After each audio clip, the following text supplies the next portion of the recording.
find in the guide. It's got British butter biscuits on the side, and I'm going to make a ganache.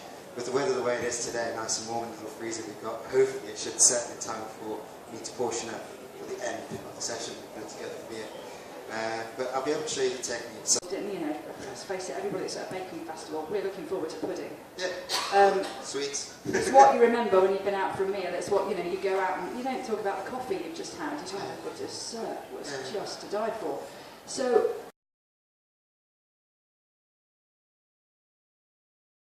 But it should be fine. Okay. Realistically, it's like I can play with the chocolate and work it in such a way that. And if we were recreating this at home, is that the error area that we could also do on there, do you think? Or? I think the biggest error would be your oven.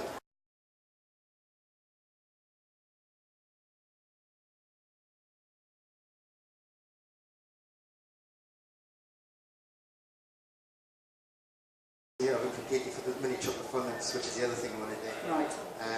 Weighing, cooking, putting together shouldn't take any longer than half an hour.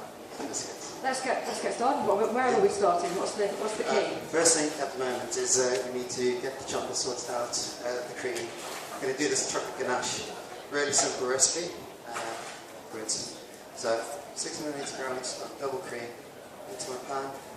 Need to get that nice and warm. Alright, then I'm going to use some dark chocolate. Use 53%. If you use 70% chocolate with antioxidant type chocolate. Yeah, that's the one we all think of fine quality. We go for 70% sensor. 53. 53. That sounds like a very accurate scientific number. Oh, you can use 50% if that's what you decide. But it's just Cracker solids are quite well, obviously it's like more dense. Basically, it's like it gives you more snap, it's more of a harder texture.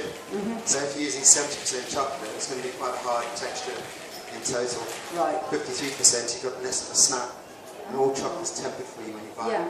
So I'm using 53% because this recipe as it is, it's like 750 grams of dark chocolate, 680 grams of cream, and I need 290 grams of unsalted English butter. Couldn't find my usual. I was going to say, well, I mean, let's refer back first of all to the chocolate, because it will be in retailers that most of us are looking, as opposed to you know, getting catering suppliers and having a link in. Pour that in.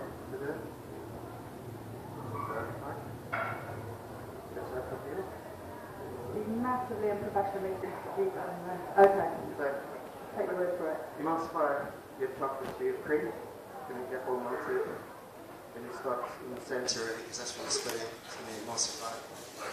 Heated it. It's done. Yeah. The job's done. Yeah. Right. So there's a few bubbles. That's not a problem because obviously you're going to set it in the freezer or the fridge. The bubbles on the top. Once you take it out to portion it, just take a quick blowtorch to it, like level it up. Right. Don't have a blowtorch, then you can have the bubbles. It's nothing too hard about. No. I just wanted to be smooth. Of course you do. You've got standards. And does it matter about the size, the shape, the mould we're using at home? Do you use certain proportions so they're set in a certain time, or? Well, generally speaking, this tart should set about half hour, 1 minute. Right. It's not tart, but good luck. It's not tart, but good luck.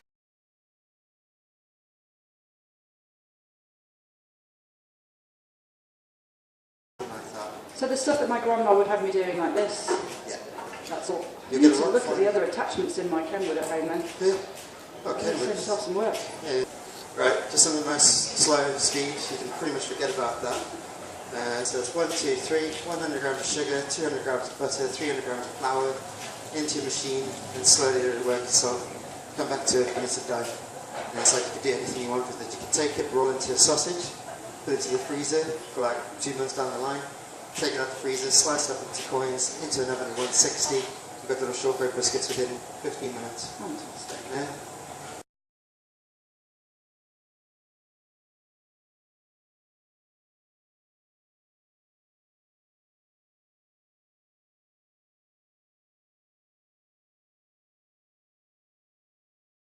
Sprayed with that one spray, fire spray, wherever it is, into my mould. I'm the wrong area on it. Show me this. Over this way. Brilliant. So take it up to 2/3 of the height, just piping the chocolate fondant mix. I'm going to keep an eye on it. It should take between 3 and 6 minutes to bake. And we pop them out and top them up some cream. I've got some little chocolate pearls with like Rice Krispie flakes inside. It's actually tapioca. Ooh. So crispy tapioca. You've done that a few times. Like this. Disposable piping bag. Oh yeah.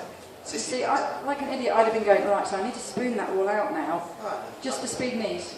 yeah. When you're doing like your fast. So into the top part of your oven, that's where your heat should be. You'll keep an eye on it. Don't have How long? Between 3 and 6 minutes. Right. Chorus. I've got a mini chocolate fondant with a mascarpone chantilly cream with some of those sprinky chocolatey things. And then a chocolate ganache with a fresh butter biscuit on either side. Little dessert canapes if you want to add some more to it. There's nothing wrong with just taking some compote, put in a shot glass, some yogurt, and send it out like that, and you've got a trio. So, really Ladies and gentlemen, boys and girls, Brett Pistorius joining us. Thank you so much. My word, always 45 minutes. Can I just remind